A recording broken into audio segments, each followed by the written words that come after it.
చూద్దాం. కుటుంబాన్ని ఆదుకున్న వారికి కావాల్సిన అవసరాలు కల్పించాం. పిల్లలు వాళ్ళ సిస్టర్ని చదివిస్తున్నాం. ఇప్పుడు కూడా ఉన్నారు. వాళ్ళు ఇంకా జీవన పరిమాణాలు కల్పిస్తున్నాం. అట్లా పాజిటివ్గా పోతా ఉన్నాం. కానీ వాళ్ళు చేసిన వాళ్ళు ఎవరో కూడా వాళ్ళని వెంటపడి చేయమని చెప్పి ప్రోత్సహించట్లేదే. మా సిద్ధాంతం మీకు ఎక్స్ప్లెయిన్ చేస్తాను, మా పద్ధతి ఎక్స్ప్లెయిన్ చేస్తా అన్నా.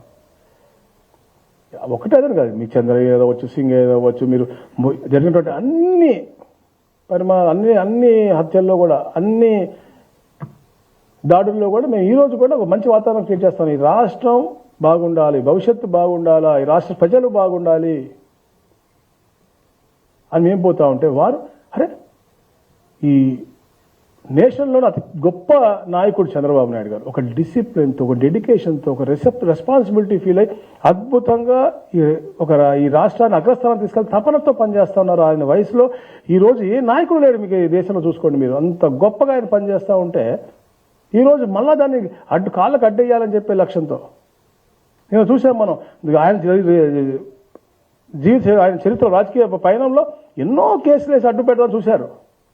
ఎక్కడ కూడా కోర్టు వాళ్ళని ముట్టుగా వేసిన తర్వాత ఎవరైతే కేసు పెట్టారో వాళ్ళని ముట్టుగా వేసింది, లేకపోతే వాళ్ళు విత్డ్రా చేసుకున్న పరిస్థితి చూసాం. కానీ ఎక్కడ కూడా ఈయన మీద తప్పని చూపిలే. ఇలాంటి గొప్ప పొలిటీషియన్ మీద మీరు ఎలా కేసులు పెడతారని మందలించిన పరిస్థితి మనం చూసాం.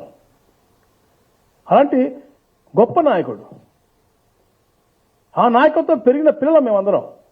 మేము అలానే పాజిటివ్ ఆలోచించేవాళ్ళం తప్ప ఎక్కడ కూడా నెగిటివ్ ఆలోచించే ఎవరు లేము.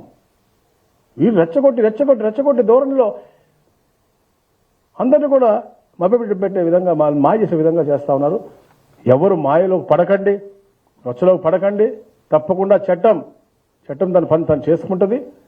ఎవరైతే ఇలాంటి రెచ్చగొట్టే ధోరణిలో ఉన్నారో, ఎవరైతే ఇలాంటి దూషణలు చేస్తూ ఉన్నారో వారిని చట్టపరంగా మనం ట్యాకిల్ చేద్దాం. Thank you.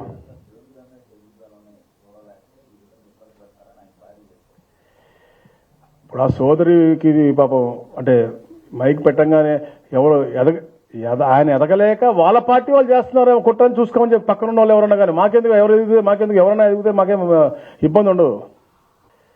సోదరికి తెలియక పాపం చెప్పినట్టుంది. కరెక్టే ఉండొచ్చు.